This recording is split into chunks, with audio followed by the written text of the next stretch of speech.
Nose to Tail, Nevada County's first ever YouTube video. All right. And that's my brother-in-law, George. He was helping me out on this day. This is our nutsack snack for later. That's our titties. Oh, these are the titties. Oh, you're right. I've never formally introduced myself. My name is Jason, and I'm Nose to Tail, Nevada County. Bienvenidos a California. Oh, the nutsack's gone. Did the chickens take? Oh, it's probably in our waste bucket. No, the chickens don't. The chickens just took our nutsack. Okay, well, that's cool. If you don't follow Nose to Tail Nevada County on Instagram, well, then you might not know that I'm a former restaurant chef. One that's come to believe so firmly that great ingredients lead to great cooking that I've built my entire life around the question, what's for dinner? I'm always saying that the recipe starts in the field. Okay. Holy shit. Got a squirter. We got a squirter. And yeah, some people eat the eyes. It's just not really my bag, baby. When I say that the recipe starts in the field, I mean that I'm a process-driven cook. I want to get my hands dirty and work outside, but more than anything, I want to be with that ingredient from square one. Excited because we're slaughtering a lamb. This is just a 22. We're gonna shoot him in the back of the head once George gets his ass in gear. Being with your ingredients from square one is sometimes heavy, but it's also inspiring. Okay, do you want me to, on the first one, just kind of like, we'll do it together and we'll just talk about it? Sure. And I'm kind of like still coming up with the methods that I want to use. Yeah. That make it easiest for me. Mm-hmm. We can remove the head and the feet. She's got a huge head. I mean, she really does. There's also a ton of meat on her head. Show me that, George. Yeah. Okay. Probably his nutsack. Mm-hmm. Look at those big old balls. He's got some good balls there. Should we fry those up later? I guess. I've heard that's a thing.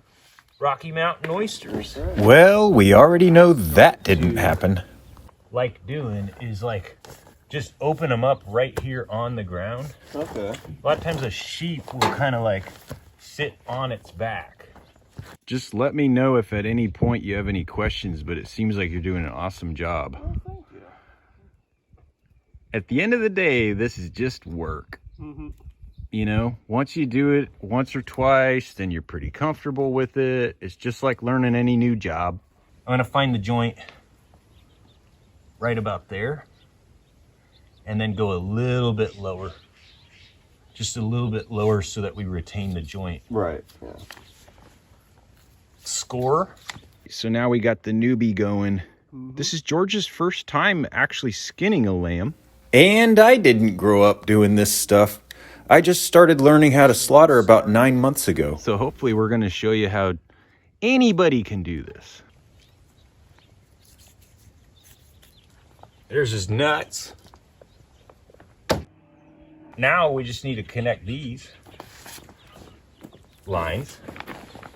If you can't tell already, we're flip-flopping. I'm working on the young lamb there, while George worked on the older sheep. If I can do it, anybody can.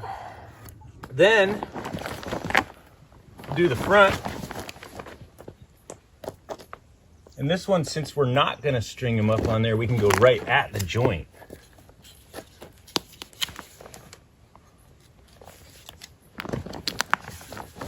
Just like most animals can be just broken right there at the joint, discarded. Since learning this type of work, I've been reminded that there are thousands of ways to get this job done. Yeah, she seems like she'd almost just peel off. Mm-hmm. This is just one of them. What George and I are doing is not a religious act, as it is in some cultures, but it is sacred. You're gonna get a tiny bit of hair and dirt on the meat. That's all right. We're gonna rinse it off, but we're doing our best to kind of peel it away from the carcass as we're going on. Sacred in the sense that killing is a designated act. It's one that we must do in order to keep our bellies full and go on as humans. Before I start with the skinning knife, I'm actually just gonna connect these lines as well, because now we wanna start opening up this leg. And I'm just pulling the hide away while I separate that connective tissue. If you're a human who eats meat and gets hungry sometimes, as I do, well then grab a knife. You don't need a degree in this in order to do it. You simply need to be hungry. This is a 10-year-old sheep, so she's gonna be sausage anyway. Perfect animal for this. Learning, getting feet wet. I'm still learning so much all the time, making mistakes every day.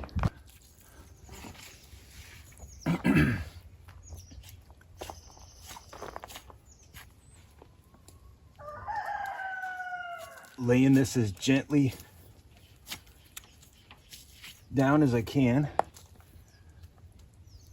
Trying not to get a bunch of junk on the meat.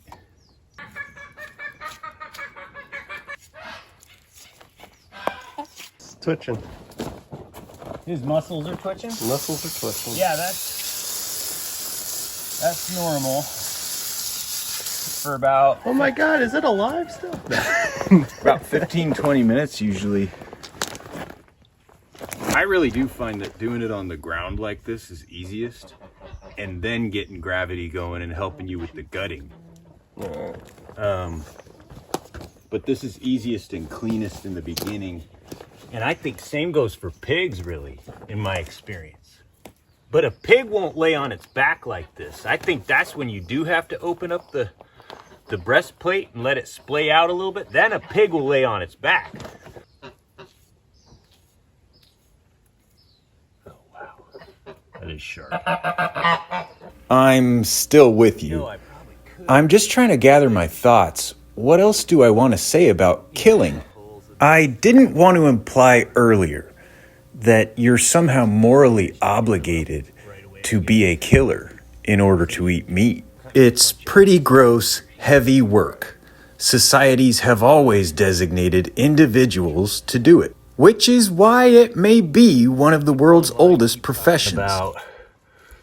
There's a golf ball trick, which I haven't done any research on yet. A bunch of people keep talking about the air compressor trick. Ooh, okay. Which I know for a fact works. I've seen it. Mm-hmm. You just punch a hole in the hide and then blow air in until it puffs up a little bit, and that kind of separates the connective tissue from the hide. Then it's super easy to just rip off. And I've never done it, but I know it works. My air compressor's not working, so I just haven't had an opportunity to try it. All right, let's get him up. And we might as well remove his head at this point. And maybe we'll have sheep's head something, stew.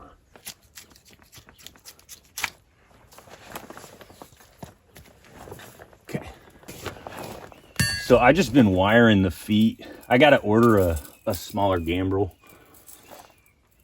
But just, you know, anything that will get them up.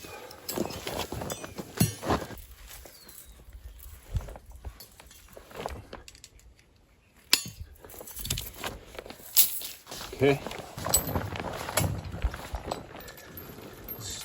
Perfect. All right. All right. Very good. George is going to get him, George is going to get her lifted up. It takes a while. Yeah, you got to get into it. It's a real inexpensive truck crane that I got off of Amazon. Nothing special. Very manual, obviously, but it's working. It's working for these mobile slaughter jobs. You hear those gases?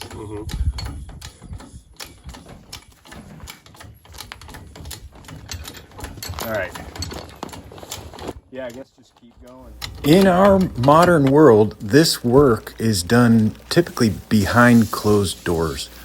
I'm talking about feedlots and production floors thousands of miles away from where you live. Slaughtering and butchering was once inherently local because agriculture is inherently local. The section where if I'm going to make holes in the hide, that's where usually that happens. That will be yeah, well, that makes sense. Right there at the rump where it gets, it just must be like real tender there.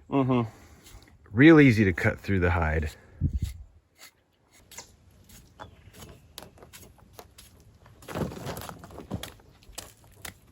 Good enough. Yeah, the USDA has all kinds of laws and regulations that we're supposed to abide by. That's all in the interest of big business, is all that stuff is. Oh, for sure. Oh, show. That's a big framework that keeps the big four meat companies in power.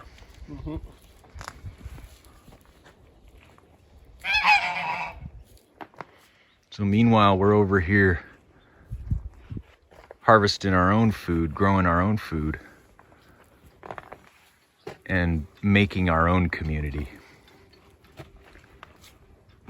So I sure as hell don't need the federal government telling me how to eat. I mean, that's the main thing. Right. You're getting told what to buy, what you're allowed to buy. And that's bullshit. I think my half-baked rambling there actually ties in with what I've been saying. We'll kind of go after this for a little while. George is almost done. He's in the home stretch. Not all food, but certainly all fresh produce and fresh meat was once local. And what goes with that is not just the obvious intimacy with your food. For example, something as simple as strolling down a country lane and seeing a neighbor harvest a pig, or even something as dire as having to grow the wheat that makes your bread or starve. She's old, and but I think with enough garlic and spices and stuffed into a nice tube, she's going to be delicious, honestly. That's all I mean when I use the word intimacy. It's just a knowing. Alrighty. And knowing how best to prepare an animal so that it can be enjoyed, savored, So the first thing I'm gonna do, honored, even. like basically cut around the butthole. George got that really nicely carved out. And so when we pull all that through from the other side, it's going to come through real nice. You can you could tie it or zip tie it there, absolutely, so that we don't spill any feces all over the place. Nice. So we're gonna want this for organs. The breastplate, sometimes you can use the hilt of the knife right here and really bust through it if he's young enough. Yeah, okay. But we may need to grab a cleaver or a saw to get through his breastplate. So I'm just saying that up front. And we'll just start after this. First thing I do is make a little cut there. And this is where we get started. Right where the legs are gonna hit the sirloin section. And that gets you started, that opens them up. I'm gonna open them up all the way down without trying to puncture any of the organs that are in here.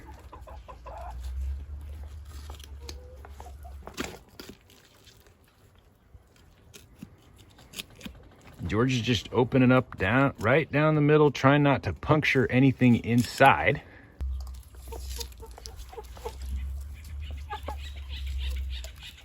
Yeah, make Fuck. Oh, look at that. That's partially digested grass. I'm gonna try and get really nice pieces of caul fat off this guy. that, though, right?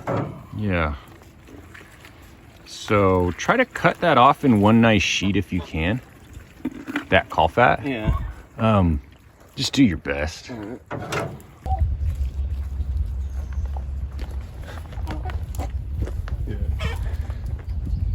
Okay, nice piece of caul fat. We'll kind of clean it up and use it for larding roasts and things like that.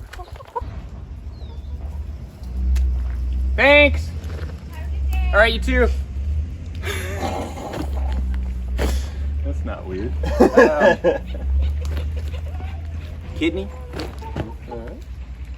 Kidney in nice fat that we want to keep. And there's another one. There's another beautiful kidney. All this is gonna just kind of peel out of here. Come with gravity. You see the liver coming there. Liver. Okay. Well, there's the bile sac. Yeah. So here, why don't I grab it and you just carefully cut it off? All right. Well, you don't want the fingers anymore? Yeah. Oh, okay. Oh, the bile sac. Yeah. Shit. Well, good thing we didn't get any on the liver. Yeah, that stuff's nasty.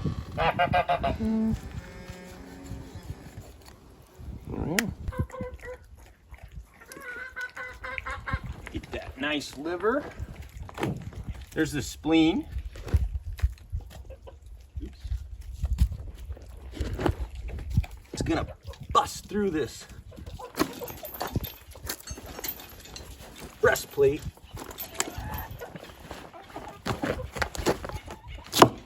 There it goes. Nice. Very good. So it's just like when you're ripping down a chicken's backbone or something. It's kind of the same way. Okay. Alien. Very much alien. Cool, man. Heart, Heart and lungs. lungs. The heart I want for sure. The lungs make great dog food. Great, dude. All right. Let's rinse off the body and get him inside. Let's do it. All right, voiceover guy, take it away. Well, I think what I'm saying is, as a chef, as somebody who's been around cooking and growing food my entire life, and as somebody who, as a result of these experiences, can't help but respect ingredients. That is a beautiful meat lamb. I just wish we could come up with a food production system in this country that reflects that respect for ingredients and honors life instead of commodifying it. Well, that's all I got for now. So we can start breaking them into primals today.